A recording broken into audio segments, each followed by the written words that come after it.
Lagos, a city that never sleeps. The streets pulse with an unrelenting rhythm.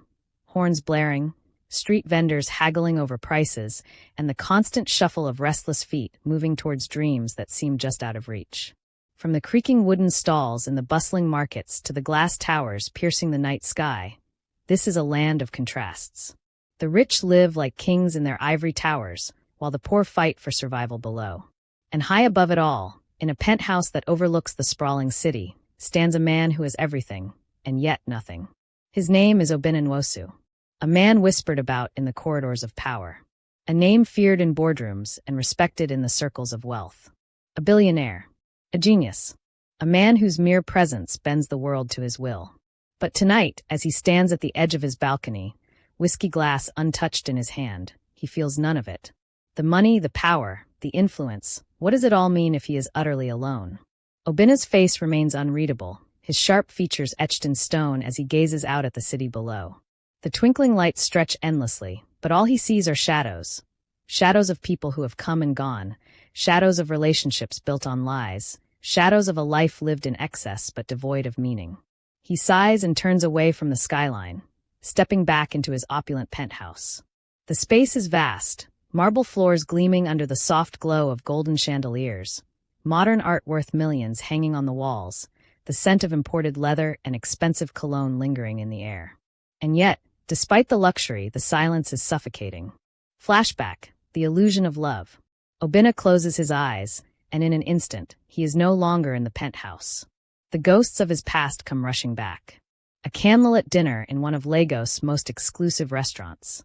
Across the table sits a woman, beautiful and elegant. Her red lips curve into a perfect smile as she laughs, but the sound is empty, manufactured, practiced, predictable. Her hands, adorned with gold rings, barely conceal the way she steals glances at the black credit card resting on the table. Obinna watches, feeling a familiar hollowness in his chest. "Obinna, you're amazing," she purrs, twirling the stem of her wine glass between her fingers. "I don't know how I got so lucky." He forces a smile, knowing exactly how she got so lucky. Another flash. A yacht party, floating on the waves of the Atlantic. Champagne flows like water. Women in designer dresses cling to his arms, laughing, admiring, praising. But beneath their polished smiles, he sees it, the hunger in their eyes, not for him, but for what he represents. Wealth. Status. Power. Not him. Never him. Another flash. A high-end jewelry store. A woman gasps in delight as he fastens a diamond necklace around her neck. "I love you, Obinna," she whispers. He knows it's a lie. He buys it anyway. Back in the present, Obinna snaps his eyes open, jaw tightening as he forces himself to breathe. His fingers grip the whiskey glass so tightly that for a moment he fears it might shatter. But he doesn't drink from it. He doesn't even want it. Because what he wants is truth. Miles away, in the Grand Nwosu estate, two figures sit in uneasy silence. Chief Amaka, a man whose mere presence commands respect, leans back in his ornately carved chair, arms crossed over his chest. His wife, Madame Ifeoma, dressed in a regal lace gown, sits beside him, her gold bangles clinking as she wrings her hands in distress. "Obinna worries me," she says finally, her voice barely above a whisper. He has everything, yet he is alone. It is unnatural for a man of his age, of his wealth, to live this way. Chief Amaka exhales deeply, rubbing his temple. "A man of his status should be married by now," he says gruffly. "Legacy is everything. A name means nothing if there is no one to carry it forward." Madame Ifeoma nods, her face clouded with worry. "We have introduced him to the finest women, daughters of governors, senators, royalty. Yet he refuses them all." A tense silence hangs between them before Chief Amaka finally speaks again. "Perhaps we were wrong. Perhaps money has cursed him instead of blessing him." Madame Ifeoma does not respond. Because deep down, she fears her husband might be right. Meanwhile, back in his penthouse, Obinna paces the floor, thoughts racing. He has tried everything. Every woman he has ever met has seen only his wealth, never his soul. And suddenly an idea takes root in his mind. A reckless, dangerous idea. What if they only love him because of what he has? What if he strips everything away? What if, for once in his life, he allows himself to be nobody? His heart pounds as he strides into his dressing room, a space filled with tailored suits, silk ties, imported leather shoes. Clothes that scream wealth, power, and status. But tonight he walks past them. Instead, he reaches into the farthest corner, into the darkness where his past selves would never dare to tread, and pulls out something he has never worn before, tattered rags, old and stained. Then, he turns to the corner of the room where an object has been long forgotten. A wheelchair. Rusty. Broken. He grips its handles, his fingers tightening. A disguise. A lie. But maybe, just maybe, the key to finding something real. Tonight, Obinna disappears. And in his place, a crippled beggar is born. The sun hung low over the horizon, casting a golden hue across the vast Nigerian landscape. Obinna sat in the back of an old, rusted bus as it rumbled along a dirt road, leaving behind the towering skyscrapers of Lagos and plunging into the depths of the unknown. Gone were the crisp suits, the polished shoes, and the scent of expensive cologne. Now he was dressed in rags, faded clothes that smelled of dust and neglect. His once-groomed hair was now rough, unkempt, blending him into the very poverty he sought to experience. The passengers on the bus barely glanced at him.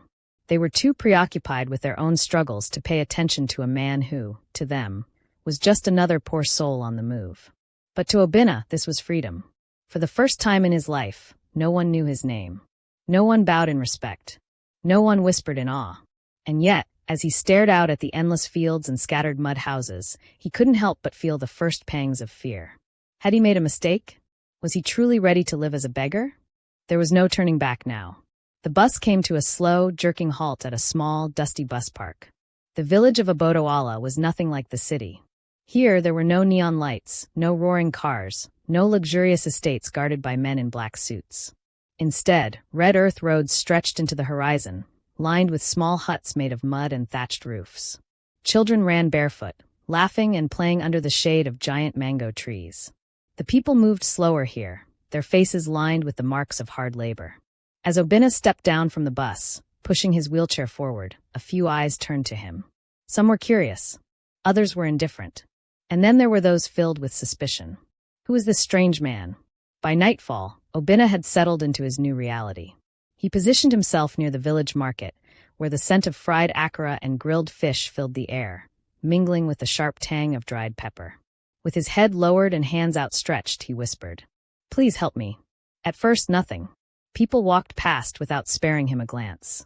Some, noticing him, quickened their pace as if poverty were contagious. A few children stared at him, their curious eyes scanning his face, trying to place the stranger in their midst. Hours passed. Hunger gnawed at his stomach. He was used to 6-course meals, to the finest wines and handcrafted desserts. Now, the mere thought of a single loaf of bread made his mouth water. Days turned into weeks, and the brutal truth became clear. Poverty was merciless. The scorching sun burned his skin during the day, and the cold night air bit at his bones. He slept in abandoned stalls, curled up on the hard, uneven ground.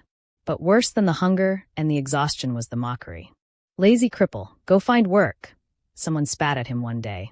"Useless man, sitting there like a leech," another hissed. He hadn't expected kindness from everyone, but he also hadn't expected such cruelty. In the city, his money had shielded him from the sharp edges of life. Now, stripped of his wealth, he was nothing but a shadow, ignored, scorned, and unwanted. One evening, as dark clouds gathered in the sky, the air turned heavy.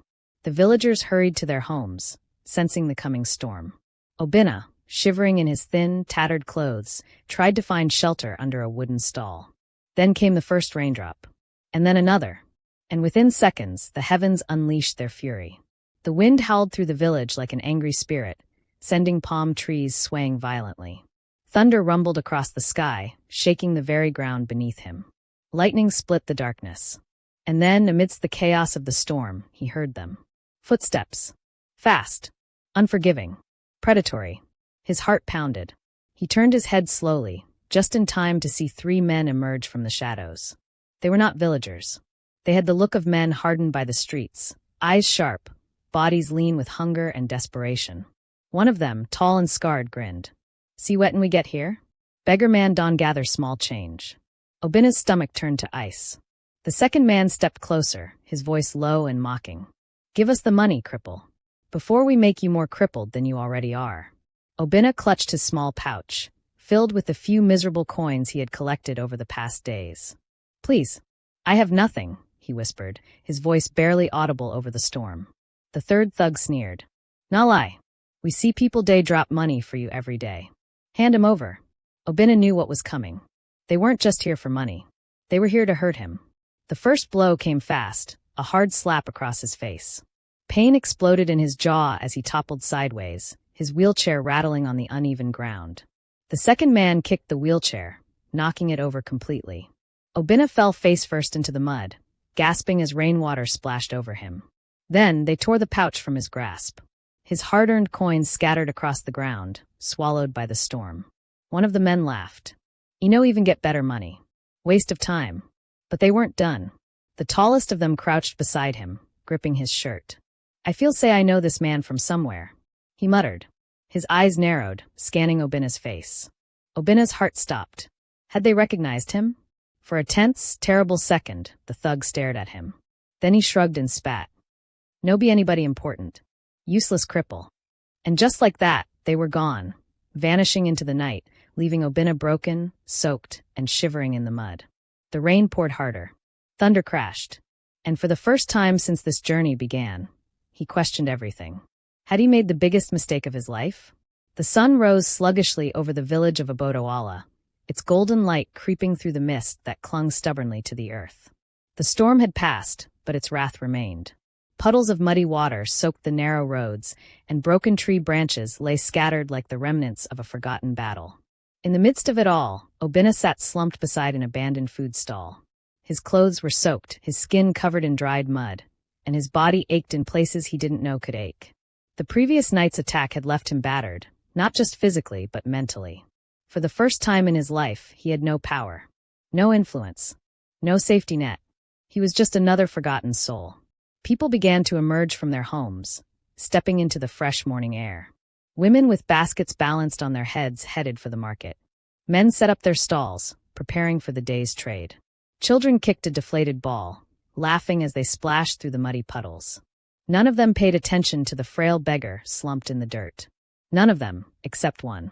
A young woman, no older than 22, paused as she walked past. She was not wealthy. Her simple wrapper, faded and patched at the edges, spoke of hardship. Her hands, calloused from years of farm work, told of endless toil. And yet her eyes, warm, brown, and full of something rare in this world, held a kindness that made her different.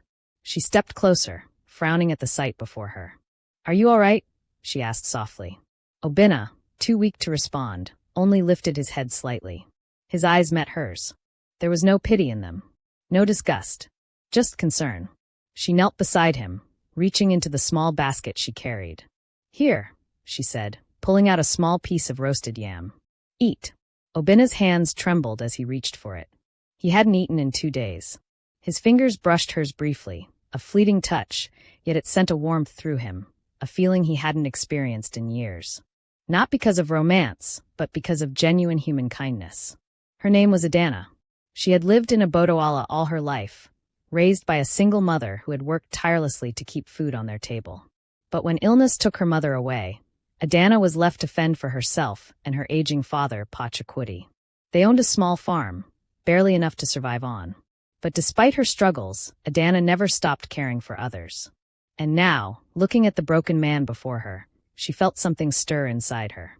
A sense of duty. "You should not be sleeping in the streets," she murmured. Obinna swallowed the last of the yam, the taste of it like a feast to his starved body. He shook his head weakly.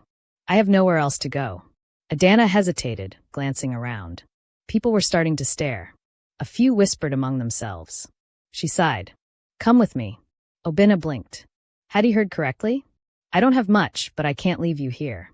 He wanted to refuse, to tell her he could handle himself. But he had no strength left to pretend.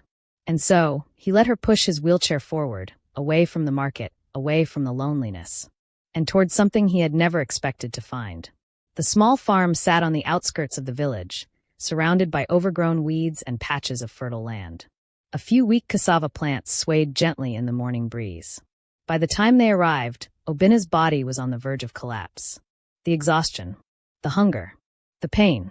But just as Adanna wheeled him toward the hut's entrance, a deep, gruff voice stopped them. "Who is that?" Standing at the doorway was Pachakwudi, a tall, broad-shouldered man with silver streaks in his hair and suspicion carved into every wrinkle on his face. He wiped his hands on his wrapper, his eyes narrowing as he took in the sight of Obinna. "Adanna, who is this man?" Adanna straightened, her chin lifting slightly. "He is someone who needs help, Papa." Pachacuti snorted. "Help? You barely have enough to feed yourself, yet you want to bring in another mouth to feed." Obinna lowered his gaze. He understood. People like him, beggars, were often seen as burdens. And yet Adanna did not back down. "Mama always said that the measure of a good heart is not in how much you have, but in how much you give." Pachacuti frowned. There was a long silence. Then, with a sigh, he stepped aside. "Do what you want," he muttered. "But don't come crying to me when we have no food left." Adanna smiled, a small but victorious smile. And as Obinna was wheeled into the small hut, for the first time in his life, he felt something money had never been able to buy. A home. The days turned into weeks. And slowly, the reclusive billionaire-turned-beggar, Obinna, found himself settling into a life he never imagined possible. Gone were the towering glass windows of his penthouse. Gone were the high-end suits, the expensive wines, the endless business meetings that had once defined his existence. Here, in Abodawala, his mornings began with the rooster's crow and the scent of damp earth. His days were filled with farm work, learning how to till the soil, how to plant cassava, how to carry baskets of vegetables despite his supposed disability. And his nights? His nights were spent under the African sky, the stars stretching endlessly above him, the air filled with the rhythmic hum of crickets and the distant drums of the village square. And always beside him was Adanna. Adanna was unlike anyone Obinna had ever met. She laughed easily but carried the weight of responsibility with quiet strength. She had so little, yet she gave so much. She taught him how to tend to the crops, how to fetch water from the village stream without spilling half of it on the way back, how to bargain at the market without being swindled. She treated him like a man, not a burden, challenging him, teasing him, pushing him to do more than he ever thought possible in his wheelchair. And slowly, something dangerous, something beautiful, began to happen. He began to care. Truly care. Not in the way a billionaire observes charity from a distance, but in the way a man sees a woman and realizes that, for the first time in his life, he is truly home. One evening, after a long day of work, they sat on a small wooden bench outside the hut. The moon hung full and bright, casting silver shadows across the farm. A gentle breeze rustled the palm trees, carrying the scent of ripe guava. Adanna sighed, stretching her arms. "I sometimes wonder," she began, staring at the sky, "what life would have been like if my mother were still alive. If things were different." Obinna turned to her. "What do you dream of?" he asked softly. She smiled, but there was a wistfulness in her eyes. "A better life. Not riches, no. Just stability. Happiness. A family that won't have to struggle every day just to survive." Obinna's throat tightened. She wasn't dreaming of diamonds or luxury cars. She was dreaming of love, security, and peace. Things that he, a billionaire, had never truly known. He wanted to tell her the truth then. To confess that he wasn't who she thought he was. But how could he? Would she ever forgive him for such a deception? So he swallowed the truth, forcing a smile. "You deserve that, Adanna. You deserve everything good." And in that moment, he realized the full weight of his lie. The next day was like any other, until it wasn't. Obinna was helping Adanna and her 10-year-old brother, Somto, gather firewood near the farm when it happened. A sudden rustle in the bushes. A blur of movement. And then a charging wild goat. It came fast, its sharp horns aimed straight at Somto, who had frozen in fear. And before Obinna could think, before he could remember that he was supposed to be paralyzed, he moved. He lunged forward, grabbing Somto and pulling him out of the way, just as the goat thundered past, knocking over a basket of firewood. The boy was shaken but unhurt. And for a moment, all was silent. Too silent. Then, you stood up. Obinna's heart pounded as he turned to Adanna, who was staring at him, her eyes wide with confusion. He opened his mouth, scrambling for words. "It was instinct," he stammered. I didn't even think." She continued staring for a moment longer, then shook her head. "That must be it," she murmured, almost to herself. Instinct. She wanted to believe it. She chose to believe it. And Obinna, racked with guilt, let her. But deep down he knew. The longer he stayed, the deeper this lie would grow. And when the truth finally came out, it would destroy everything. The city of Lagos was in an uproar. It had been months since Obinna vanished without a trace. Chief Amaka, his powerful and influential father, had spent millions in a desperate attempt to locate his only son. Private investigators, bribed officials, cyber tracking. Yet still nothing. Obinna had disappeared as if he had never existed. And with each passing day, Chief Emeka's worry deepened, turning into desperation, then into rage. "Find my son," he roared at his security team. "I don't care what it takes. Search every town, every village. If he is dead, I want a body. If he is alive, I want him back." His wife, Madame Ifeoma, wept in the background, clutching a framed photo of Obinna. "Something is wrong, Amaka," she whispered. "I can feel it."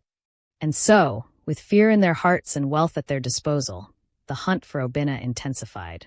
And fate, cruel, ironic fate, would soon lead them to Obodowala. Back in the peaceful village, far removed from the chaos of Lagos, Obinna stood on the edge of a decision that would change everything. The guilt had become unbearable. Every time Adanna looked at him with those warm, trusting eyes, it burned. Every time her father, Pachakwudi, patted his back and called him son, it twisted his heart. He had lied to them, and the truth, when it finally came, would break them. No more. Tonight, he would tell her everything. He would tell her that he was not just a beggar. He was Obinna Emeka, heir to one of Nigeria's greatest business empires. He would tell her that he had fallen in love with her, deeply, foolishly, completely. And he would beg her to forgive him. Even if she never wanted to see him again. Even if she hated him. She deserved to know the truth. So, with his heart pounding, he made his way to Adanna's small hut, his hands trembling. She was inside, humming softly as she prepared dinner over a fire. This was it. "Adanna, I need to talk to you." She turned, smiling. "Of course. What is it?" Obinna took a deep breath. But before he could say a word, the sound of roaring engines shattered the night. Headlights pierced through the darkness. Engines rumbled like a coming storm. And then the SUVs appeared. Sleek, black, menacing. They tore through the village, dust flying in their wake, screeching to a halt just outside the hut. Doors burst open. And then, the bodyguards stepped out. They moved with deadly precision, their dark suits and sunglasses out of place in the rustic simplicity of the village. And in the midst of them all, stepping out of the biggest SUV, Chief Emeka himself. His eyes, once filled with worry, now burned with anger. "So this is where you've been hiding?" For a moment, silence. The entire village had gathered, watching the spectacle unfold with wide, confused eyes. Adanna's father, Pachakwudi, stepped forward, defensive and wary. "Who are you people?" he demanded. But the chief ignored him. His gaze was fixed on Obinna, the son he had searched for tirelessly. "You think you can just disappear?" Emeka's voice thundered. "Throw away your legacy? Play poor in some godforsaken village?" The weight of the moment crushed down on Obinna's chest. He turned slowly, dreading what he would see. Adanna, her eyes wide with shock, her lips parted in confusion. And then realization dawned. "Obinna!" Her voice was barely a whisper. He tried to speak, to explain, to make her understand. But before he could, one of the bodyguards pulled out a tablet and tapped the screen. And then, on the bright, glowing display, there it was. His true face. A digital news article. The missing billionaire heir. His name. His business empire. His father's desperate search. Everything. Laid bare. Adanna took a staggered step back, shaking her head. "No." Her voice was barely a whisper, filled with something far worse than anger. "Betrayal. You lied to me. Adanna, please. All this time." Her voice trembled. You were just pretending? You let me believe you were suffering, that you needed me?" Tears filled her eyes. "Was I just some kind of experiment to you? Some poor village girl you could play with before returning to your real life?" "No, it wasn't like that."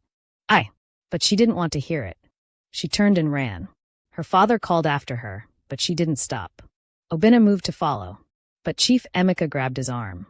"Enough of this nonsense. Get in the car." "Let me go." "Do you hear yourself, Obinna?" His father's grip tightened. "You are not some peasant farmer.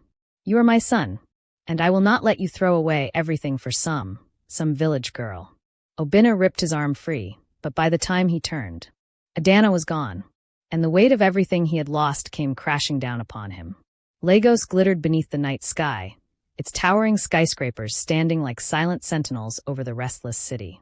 Obinna Emeka sat alone in the vast emptiness of his mansion. The chandeliers dripped with crystals. The marble floors gleamed under soft golden lights. The air smelled of imported leather and old money. But none of it mattered. Not the wealth. Not the power. Not even the victory of returning home. Because, in truth, he had lost everything. He had lost her. Adanna.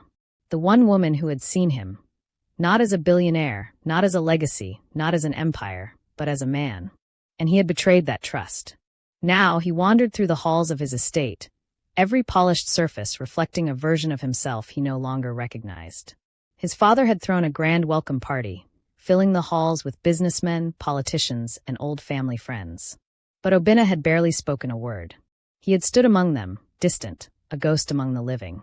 And when the last guest had left, he had retreated to the shadows alone.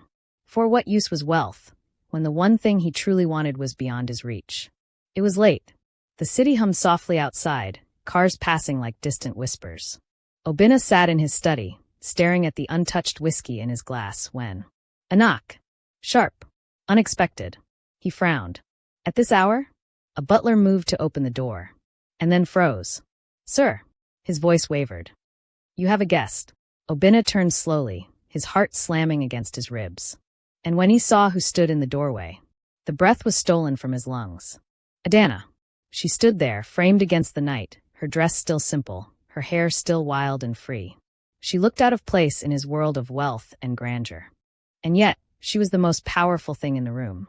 Obinna rose from his seat slowly, as if afraid she would disappear. Adanna.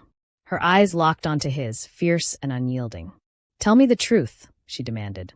Her voice did not shake. Did you ever love me? Or was I just entertainment? The word stabbed deep, but he deserved it. Obinna took a breath, stepped forward. I never lied about my heart, he said, voice raw. I was lost when I came to that village. And you saved me, Adanna. Her jaw clenched. Then why the deception?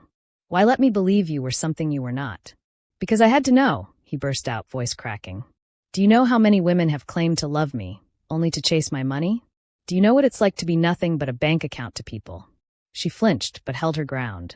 And what do you think I feel now? Her voice was quiet, but the weight of it was crushing. You did to me what they did to you. You made me care, made me believe, while all along, you had a different truth. Obinna shut his eyes. Pain tore through him. Adanna, I was wrong. I should have told you sooner. But I swear to you, every moment I spent with you was real. Every laugh. Every touch. Every dream. She watched him for a long, silent moment. Then, softly, I don't care about your money, Obinna. I never have. His eyes shot open. Then why are you here? She took a slow step forward, the firelight casting golden shadows on her skin. Because I need to know if you love me enough to fight for us. Not with your wealth. Not with your power. But with your heart. Obinna's throat tightened. I would give up everything for you. Her brows lifted. I don't want your wealth. Then take my heart. He reached into his pocket and pulled out a small, simple wooden ring. Not gold. Not diamonds. Just a carved band of wood. The one he had whittled in the village, during nights when he had dreamed of her. I made this for you, he whispered. Not as a billionaire. Not as the heir to an empire. But as a man who fell in love with you beneath the village stars. Tears shimmered in her eyes. Obinna knelt. Adanna, will you be my wife? Not my queen. Not my trophy. Just mine. Silence. Then, her fingers trembled as they reached for his. A tear slipped down her cheek. Yes. She accepted. This is no ordinary wedding. This is an Igbo wedding, a union of love tested by fire. Adanna, dressed in a dazzling red and gold George wrapper, steps forward with her bridal train. Coral beads adorn her neck, and her intricately braided hair is crowned with a regal gelly. Women ululate in celebration as she walks gracefully, holding a traditional horsetail whisk, nza, a symbol of her transition into womanhood. Obinna stands tall in his immaculate white agbada, embroidered with golden patterns, a red cap perched atop his head, a symbol of chieftaincy. He watches Adanna approach, his heart pounding. She came back, not for his wealth, but for the love they fought so hard to protect. Chief Amaka and Pachakwudi, now allies, sit in the center, nodding in approval. A respected elder breaks the kola nut, blessing the couple. May your love be as strong as the roots of the irako tree, and may your home be filled with laughter and many children. The crowd erupts in cheers as the kola nut is shared, a sacred Igbo tradition symbolizing unity and goodwill. Adanna is given a cup of palm wine by her mother and is asked to find her husband in the crowd. She weaves through the guests, pretending to hesitate, teasing Obinna, who watches with a nervous smile. Then, locking eyes with him, she kneels and offers him the cup. The crowd explodes in cheers. He drinks. She smiles. The bond is sealed. Drummers pound the udu, ojin, and akoro, their beats commanding the crowd into a feverish dance. The village women break into synchronized steps, hips swaying, feet stomping in perfect rhythm. Obinna and Adanna join them, dancing as one, their love now bound not by wealth, but by destiny. As the stars begin to twinkle above, Obinna and Adanna sit together, watching the joyful scene before them. No more deception, no more doubts. Just two souls, finally at peace in love and embraced by the warmth of family.